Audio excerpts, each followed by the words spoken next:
खबरों का सिलसिला। जयपुर में राजस्थान राज्य दंत चिकित्सा परिषद की कार्यशाला का आयोजन हुआ, जिसमें मुख्यमंत्री अशोक गहलोत शामिल हुए, जिसमें सीएम ने चिकित्सा क्षेत्र में बेहतर कार्य करने वाले चिकित्सकों को सम्मानित किया। कार्यक्रम को संबोधित करते हुए सीएम ने कहा कि राजस्थान चिकित्सा क्षेत्र में देश के सबसे अग्रणी राज्यों में शामिल है। वहीं भारत जोड़ो यात्रा पर बोलते हुए उन्होंने कहा कि भारत जोड़ो यात्रा बहुत कामयाब हो रही है। राज्यपाल कलराज मिश्र राजस्थान विश्वविद्यालय पहुंचे, जहां उन्होंने संविधान पार्क का शिलान्यास किया। विधि विधान के साथ पूजा अर्चना कर शिलान्यास हुआ। राजस्थान विश्वविद्यालय का दीक्षांत समारोह में 1,75,000 डिग्रियां बांटी गई। 395 पीएचडी और 123 को गोल्ड मेडल दिए गए। कुलाधिपति कलराज मिश्र ने वितरित की डिग्रियां। जयपुर में बीजेपी प्रवासी प्रकोष्ठ की प्रदेश कार्य समिति का आयोजन हुआ, जिसमें 150 देशी विदेशी डेलीगेट्स ने हिस्सा लिया। कार्यक्रम का बीजेपी प्रदेश अध्यक्ष सतीश पूनिया ने उद्घाटन किया। केंद्रीय मंत्री निर्मला सीतारमण कोटा दौरे पर पहुंची। इस दौरान बीजेपी कार्यकर्ताओं ने उनका स्वागत किया। लोकसभा अध्यक्ष ओम बिरला ने भी उनका स्वागत किया। कोटा दौरे पर केंद्रीय वित्त मंत्री निर्मला सीतारमण ने कोचिंग छात्रों से किया संवाद। इस दौरान उनके साथ लोकसभा स्पीकर ओम बिरला भी मौजूद रहे। आज से मिशन वसुंधरा पर बीजेपी प्रदेश प्रभारी अरुण सिंह सपोटरा में जन आक्रोश जनसभा को संबोधित करेंगे। कल प्रदेश पदाधिकारी और कोर कमेटी की बैठक लेंगे। अब कांग्रेस चलाएगी हाथ से हाथ जोड़ो अभियान। पार्टी की ब्लॉक स्तर तक जाने की तैयारी। प्रदेश प्रभारी रंधावा और सीएम गहलोत लेंगे बैठक। अजमेर में एक बड़ा रेल हादसा हो गया, जहां अजमेर बांद्रा ट्रेन की बोगी में आग लग गई, जिसके बाद से ट्रेन में हड़कंप मच गया। ट्रेन का ब्रेक लॉक जाम होने से अचानक धुआं उठने लगा, जिसके बाद ट्रेन से यात्रियों को बाहर निकाला गया और फायर उपकरण की मदद से आग पर काबू पाया गया। दौसा के मेहंदीपुर बालाजी में धर्मशाला में मिली युवती के शव की गुत्थी पुलिस ने सुलझा ली है, जहां मृतक महिला की पहचान यूपी के बरेली के रहने वाली आकांक्षा के रूप में हुई, जिसकी उम्र 22 साल थी। साथ ही पुलिस ने हत्या के आरोपियों को भी चिन्हित कर लिया है और जल्द ही आरोपी पुलिस के शिकंजे में होंगे। युवती के साथ आए पुरुष और महिला ने वारदात को अंजाम दिया था। अलवर जिले के शाहजहांपुर पुलिस ने अंतर्राज्यीय लग्जरी कार चोरी करने वाली गैंग के सरगना सहित 4 बदमाशों को गिरफ्तार किया। आरोपियों के कब्जे से एक कार भी जब्त की है। सिरोही के शिवगंज में बजरी माफिया के हौसले बुलंद हैं, जहां खनन रोकने पर माफिया ने रॉयल्टी कर्मचारियों पर फायरिंग कर दी, जिसमें 2 लोग घायल हो गए। जयपुर के विद्याधर नगर इलाके में पुलिस ने अवैध मादक पदार्थ तस्करी के केस में मां और बेटी को गिरफ्तार किया। जिला स्पेशल टीम की सूचना पर गठित टीम ने छापेमारी कर आरोपी महिला को उसकी बेटी के साथ गिरफ्तार किया। पुलिस को आरोपी महिला के घर से 10 लाख कैश, 14 ग्राम स्मैक और 9 मोबाइल फोन बरामद हुए। ये कार्रवाई ऑपरेशन क्लीन स्वीप के तहत की गई। राजसमंद जिले की गजपुर पंचायत के चतराजी का गोड़ा गांव में एक व्यक्ति ने जेसीबी से शमशान पर बने टीन शेड को तोड़ दिया। सूचना पर बड़ी संख्या में ग्रामीण मौके पर पहुंचे। विवाद बढ़ने पर केलवाड़ा थाने से पुलिस जाब्ता भी मौके पर पहुंच गया। इसके बाद ग्रामीणों की रिपोर्ट पर केलवाड़ा पुलिस ने युवक के खिलाफ शमशान पर तोड़फोड़ कर सरकारी संपत्ति को नुकसान पहुंचाने का प्रकरण दर्ज किया। बांसवाड़ा जिले के पाटन इलाके से उदयपुर में सीईटी की परीक्षा देने के लिए निकले युवक की संदिग्ध हालत में सड़क पर लाश मिली। सड़क पर लाश मिलने के बाद लोगों ने पुलिस को सूचना दी। मौके पर पहुंची पुलिस ने शव को कब्जे में लेकर पोस्टमार्टम करवाया और मामले की जांच शुरू की। राजसमंद जिले की कुंवारिया पुलिस ने अवैध रूप से देसी शराब तस्करी पर कार्रवाई की और एक तस्कर को गिरफ्तार किया। पुलिस को आरोपी तस्कर के पास से एक कट्टे में 60 देसी पौवे मिले। पुलिस ने मुखबिर की सूचना पर कार्रवाई की।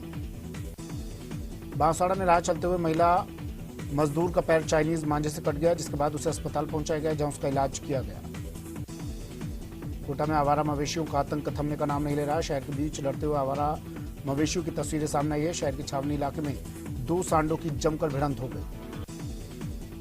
काफी देर तक सांडों की लड़ाई की वजह से बाजार में जाम के हालात बन गए। वहीं पिछले दिनों सांड की चपेट में आने की वजह से एक बुजुर्ग व्यक्ति की मौत हो गई थी। सवाई माधोपुर जिला मुख्यालय के बरवाड़ा रोड पर ईंटों से भरी एक ट्रैक्टर ट्रॉली अनियंत्रित होकर पलट गई। ट्रैक्टर ट्रॉली की चपेट में आने से बाइक सवार 3 युवक घायल हो गए। तीनों बाइक सवार ट्रॉली के नीचे दब गए थे और बुरी तरह से घायल हो गए थे, जिसके बाद उन्हें एम्बुलेंस की मदद से अस्पताल पहुंचाया गया, जहां उनका इलाज चल रहा है। बारा के सदर थाना पुलिस ने अपहरण के मामले में बड़ी सफलता हासिल की और 16 साल की नाबालिग के अपहरण के एक आरोपी को गिरफ्तार किया। आरोपी ने 18 नवंबर को बालिका का अपहरण किया था। पुलिस ने नाबालिग को पंजाब के अमृतसर से दस्तयाब किया। आरोपी फुसलाकर 16 साल की बालिका को भगाकर ले गया था। कोटा के केवल नगर इलाके के पास चलती सवारी वाहन मैजिक में अचानक आग लगने से हड़कंप मच गया। आग में पूरी मैजिक जलकर राख हो गई। आग की लपटें देखकर चालक ने सूझबूझ का परिचय देते हुए गाड़ी को किनारे खड़ा किया और यात्रियों को तुरंत बाहर निकाला। चालक की सजगता से 15 यात्रियों की जान बच गई। हादसा नेशनल हाईवे पर हुआ। आग लगने की वजह शॉर्ट सर्किट बताया जा रहा है। स्थानीय लोगों ने आग बुझाने का प्रयास भी किया, लेकिन तब तक वाहन जलकर खाक हो चुका था। दौसा के मानपुर थाना क्षेत्र में एक अनाथ नाबालिग के साथ गैंगरेप का सनसनीखेज मामला सामने आया। शनिवार की देर शाम एक नाबालिग अपनी ताई के साथ मानपुर थाने में पहुंचे और 3 आरोपियों के खिलाफ सामूहिक दुष्कर्म का आरोप लगाते हुए रिपोर्ट दर्ज करवाई। नाबालिग के साथ 5 दिन पहले दुष्कर्म हुआ था। फिलहाल पुलिस ने मुकदमा दर्ज कर मामले में तीनों आरोपियों की तलाश शुरू कर दी है। कोटा में पुलिस की टीम ने प्राइवेट बस स्टैंड के पास कार्रवाई करते हुए एक शातिर बदमाश को गिरफ्तार किया, जिसके पास से पुलिस को हथियार बरामद हुए। आरोपी के पास से पुलिस को अवैध देसी कट्टा बरामद हुआ। आरोपी के खिलाफ अलग अलग थानों में 4 मुकदमे दर्ज हैं।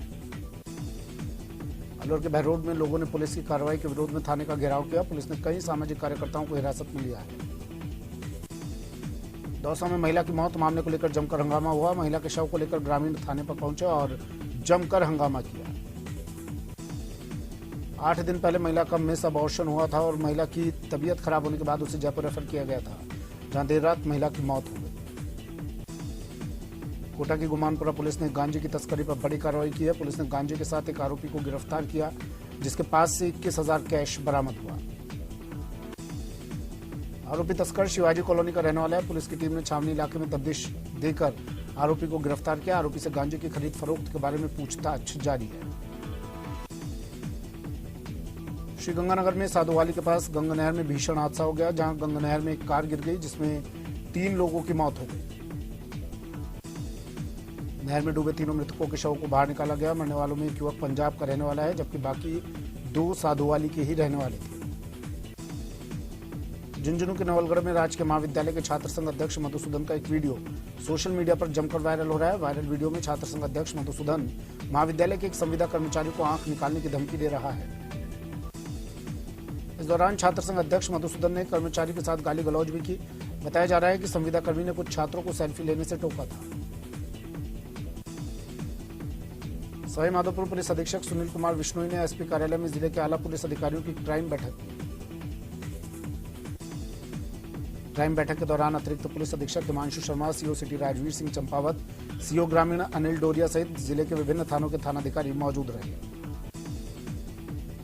अलवर जिले के खैरथल थाना इलाके में पुरानी रंजिश को लेकर कुछ लोगों ने एक परिवार पर कुल्हाड़ी से हमला कर दिया, जिसमें 4 लोग घायल हो गए। हमला करने के बाद आरोपियों ने घायलों को मरा हुआ समझकर फरार हो गए। सूचना मिलने पर मौके पर पहुंची पुलिस की टीम ने घायलों को अस्पताल में भर्ती करवाया, साथ ही आरोपियों की तलाश शुरू कर दी। जयपुर के शाहपुरा के वार्ड नंबर 2 में मकान में रंग लगा रहे एक मजदूर को करंट लग गया, जिसमें वो घायल हो गया। करंट लगने के बाद घायल अवस्था में मजदूर को अस्पताल पहुंचाया गया है, जिसके बाद उसे जयपुर रेफर कर दिया गया। मकान के पास से 33,000 किलोवाट की लाइन गुजर रही है। अजमेर में एसटी शीटर सवाई सिंह हत्याकांड मामले में पुलिस को बड़ी सफलता मिली है। पुलिस ने हत्या में शामिल मुख्य आरोपी सूर्य प्रताप को गिरफ्तार कर लिया। आरोपी सूर्य प्रताप ने 30 साल पहले हुई अपने पिता की हत्या के बदले में हत्या की वारदात को अंजाम दिया। वहीं घटना में शामिल बाकी आरोपियों की तलाश जारी है। झुंझुनू की पिलानी पुलिस ने डीएसटी टीम की मदद से वाहन चोरी के खिलाफ बड़ी सफलता हासिल की। पुलिस ने कैंपर गाड़ी चुरा कर ले जा रहे 2 वाहन चोरों को गिरफ्तार कर लिया। गाड़ी चोरी की सूचना मिलने पर पुलिस ने नाकाबंदी की और ग्रामीणों की मदद से चोरों को पकड़ा। गिरफ्तार आरोपियों के पास से पुलिस को एक लोडेड पिस्टल भी मिली है। सीईटी की परीक्षा दूसरे दिन भी जारी है। भरतपुर में परीक्षा केंद्रों पर 71.81% अभ्यर्थी उपस्थित रहे। वहीं घने कोहरे की वजह से कई परीक्षार्थी देर से पहुंचे। कोहरे की वजह से 5,000 से ज्यादा परीक्षार्थी परीक्षा नहीं दे पाए। परीक्षा केंद्रों पर 1 घंटे पहले ही सेंटरों के गेट बंद कर दिए गए थे। कोरोना की तीसरी लहर से पूरे विश्व में दहशत का माहौल है। दूसरी लहर में हुई ऑक्सीजन की कमी के बाद केंद्र और राज्य सरकार अभी से तैयारियों को पुख्ता करने में जुटी हुई है। लेकिन राजसमंद जिला अस्पताल में नगर परिषद की 65 लाख से निर्मित ऑक्सीजन प्लांट अभी धूल फांक रहा है। जयपुर के बस्ती इलाके में बिजली की कटौती से परेशान ग्रामीण विद्युत ग्रिड के बाहर धरने पर बैठ गए। देर रात ईएन की समझाइश के बाद धरना खत्म हुआ।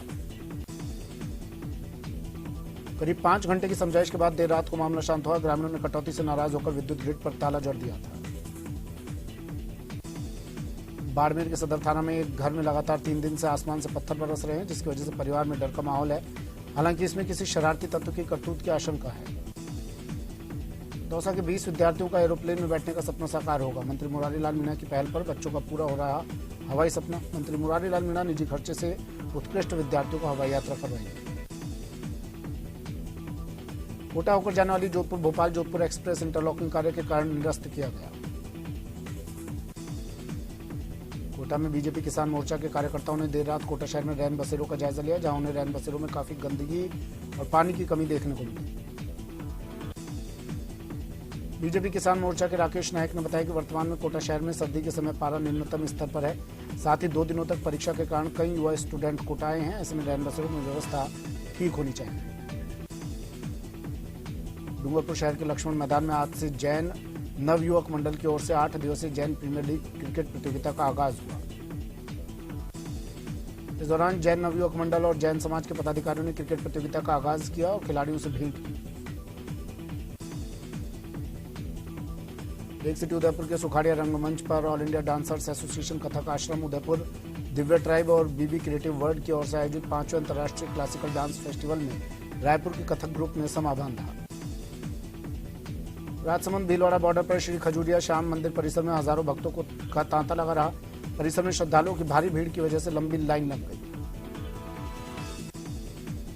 आज साल का पहला पुष्य नक्षत्र है। छोटी काशी में रवि पुष्य नक्षत्र पर मोती डूंगरी गणेश मंदिर में पंचामृत अभिषेक हुआ।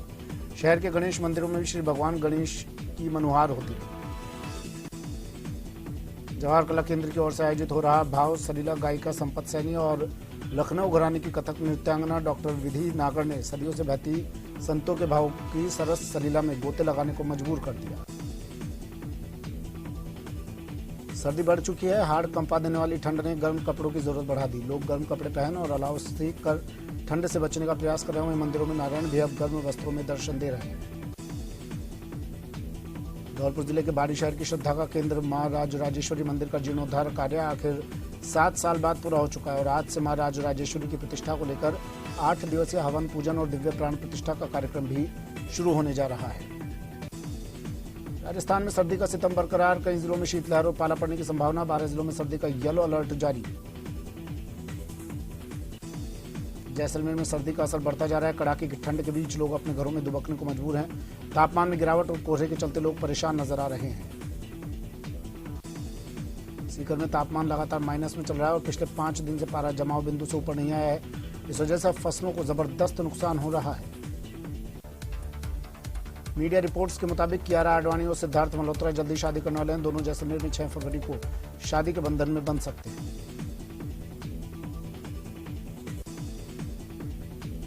माही महोत्सव के तहत बांसवाड़ा में पहली बार कुशलबाग मैदान में सांस्कृतिक संध्या का आयोजन किया गया। प्रदेश के विभिन्न हिस्सों से आए कलाकारों ने ऐसी प्रस्तुति दी जो पहले बांसवाड़ा में कभी नहीं देखी गई। कार्यक्रम को देखने के लिए देर रात तक कलेक्टर सहित तमाम अधिकारी और जनप्रतिनिधि मौजूद रहे।